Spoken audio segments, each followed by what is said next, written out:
lamang sa Disyembre, gipangandaman na sa kagamhanan sa probinsya sa Misamis Oriental sa pagpanguna sa buhatan sa provincial tourism ang kasaulugan sa kapistahan sa lalawigan nga mao ang Cuyamis Festival. Usa sa highlight sa maong selebrasyon mao ang pagpili sa mahimong Miss Cuyamis nga anaana sa ikalima nga edisyon. Niadto lamang adlaw nga Sabado, Disyembre 5, tuig 2020 sulod sa teatro sa El Salvador City Hall, gipahigayon sa buhatan sa Provincial Tourism sa pagpanguna ni Provincial Tourism Head Attorney Jeffrey Saclot ang orientation nga mao ang pinakauna nga kalihukan sa mga kandidata sa 2021 Miss Cuyamis. Kundiin tumong niini nga sila mahatagan og kahibalo mahitungod sa ngalan o pagkamugna sa kapistahan sa lalawigan. Sa tuig 2021 adunay 20 ka mga kandidata ang opisyal nga mosalmot sa ikalima nga Miss Cuyamis pageant nga gisugdan niya tung tuig 2017. Nahisgutan sab sa maong kalihukan ng dagan sa kompetisyon. Schedule sa mga kalihukan lakip na ang proseso sa pagpili sa bag-ong mga mananaog nga magdala sa ngalan sa probinsya sa nasyonal nga kompetisyon.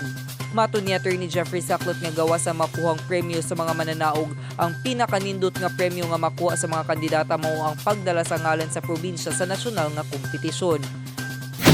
Once yung pinaka-exciting na prize, the opportunity to represent Misamis Oriental in the national competition. And that is not just limited to the title holder, the winner. Pwede ang runner-up, kapag ipadala. Kung makita na ako, nangangayan ka aning ang pageant. Dugang pa sa ulo sa buhatan nga kanunay anda mo suporta ang probinsya sa pagpangulo ni Governor Bambi Imano sa bisan kinsa man nga magdala sa ngalan sa Misamis Oriental dito sa national stage. For as long as we are able to represent Misamis Oriental and promote the province, that has been the advocacy of Governor Bambi Imano. Whoever brings the name of the province of Misamis Oriental, we will support 100%. Dungan sa ika-91 nga tuig sa pagkatao sa Misamis Oriental kaniadtong tuig 1930, kini na ang ikasyam nga tuig sa pagsaulog sa probinsya sa Cuyamis Festival.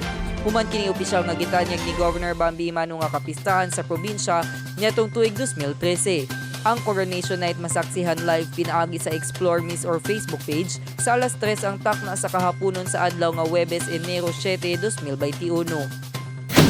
Ipahigayon ang aktual nga kompetisyon sa teatro sa El Salvador City Hall apan gumikan sa pagpatuman sa strikto nga mga gabayan isip proteksyon sa matag o sa batok sa makapatay nga coronavirus disease 2019. Walay live audience ang mamahimong makasulod sa venue gawa sa mga hurado, mga opisyal sa lalawigan, working team ug mga tourism officer sa matag munisipyo ug syudad.